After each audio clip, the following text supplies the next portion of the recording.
Dan pemirsa, kami akan mengajak Anda untuk melihat konferensi pers terkini yang berada di gedung DPR RI, dan berikut liputannya. Masih cukup banyak dan cukup besar.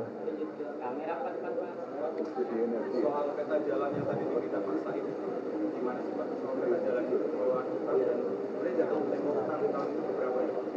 Oh, kalau kita lihat kan ada yang dari Demokrat kalau nggak salah bilang kan harus di manage secara countercyclical.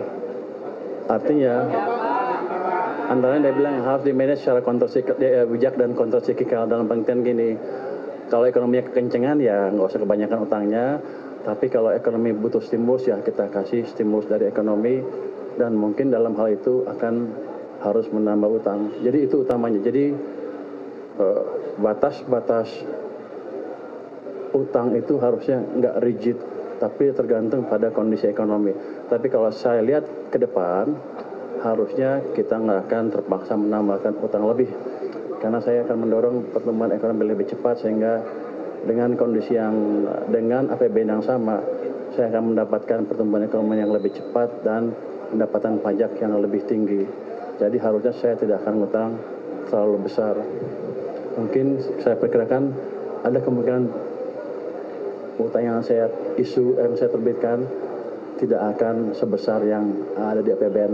Nanti kita lihat semester pertama tahun depan gimana realisasi pertumbuhan ekonominya.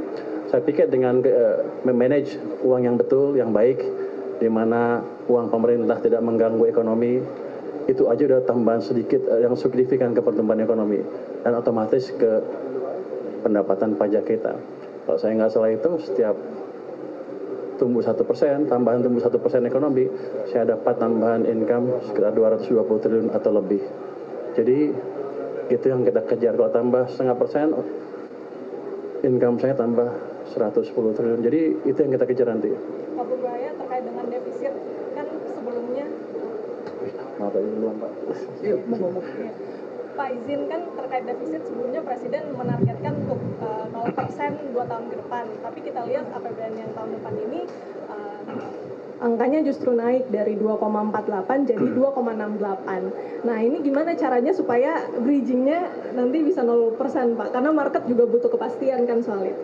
Anda tadi dengar Demokrat usulnya apa dari Pak Said? Bijaksana dan kontrol siklikal. Itu tadi. Kalau lagi butuh kita dorong, tapi kalau nggak butuh kita kurangi. Kalau seperti sekarang, keadaan seperti sekarang, saya potong semua. Let's say belanja daerah nggak saya tambah, yang lain saya potong. Ketika ekonomi lagi melambat, akibatnya apa? Anda udah lihat kan beberapa minggu yang lalu ada yang mau besar-besaran. Anda mau itu. Jadi si pemerintah harus memikirkan itu juga. SNP dan lain-lain. Kita butuh stabilitas makroekonomi dan sosial politik untuk membiayai pertumbuhan yang lebih cepat,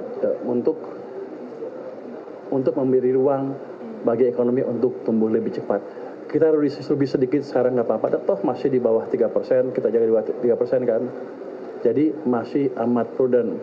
Kalau Anda lihat ya, Anda pernah belajar ekonomi nggak?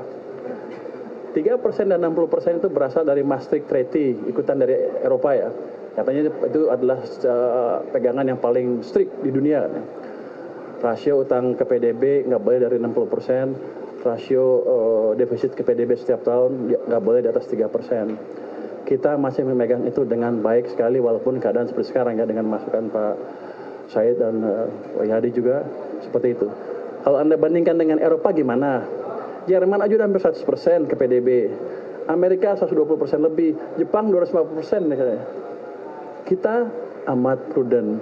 Jadi kalau nanti ada rating agensi yang mempertanyakan itu, suruh bandingkan negara-negara yang lain yang maju yang jadi acuan dia. Habis itu suruh bawa cermin.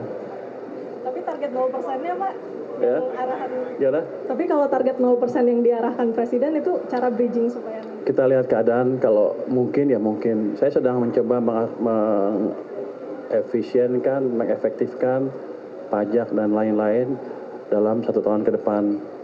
Penggelapan segala macam akan kita coba hilangin dengan secara signifikan. Nanti kita lihat berapa langkah. Kalau udah efisien benar, berapa sih pendapatan pajak kita? Kamu bayar pajak nggak? Bayar, Oh, bagus. Jadi gitu. Jadi rencana itu kan rencana. Kalau nggak bisa dijalankan 1 tahun ya nggak apa-apa, kita geser pelan-pelan, tapi kita jelas arah kita menuju ke sana. Tapi kalau meleset dikit ya nggak apa-apa, kenapa? Lihat tuh negara-negara dunia lain semuanya lagi susah kan? Memang kita mau beda sendiri terus hancur. Anda maunya apa? Kalau Anda pilih apa? Nah gitu kan, jadi harus dukung ya. Just kidding. Silahkan Pak, mau ngapain Pak? Boleh ngomong gitu. Pak Purbaya, Stefano dari Reuters, Pak. Oh Anda di mana-mana ya? Kerja, Pak. Pak, Di istana, di Forcam di sini. Dari Reuters ya? Bapak di mana-mana juga kan? Saya juga di mana-mana juga, oh gitu ya? Pak, ada 2 pertanyaan, Pak. Pertama, Bapak bilang kan ada peningkatan di TKD ya, Pak, untuk menjaga stabilitas. Tapi itu kan tetap lebih rendah dari 2025. Ada upaya lain nggak, Pak, untuk tetap mereka merasakan hal yang sama seperti sebelumnya, supaya stabilitas tetap terjaga? Itu yang pertama, Pak. Yang kedua, Satu aja, Pak. satu. Yang terakhir, Pak. Satu aja. Nanti gue lupa. Ya udah, satu dulu, Pak. Ini ada hal yang mungkin belum disadari oleh teman-teman semua.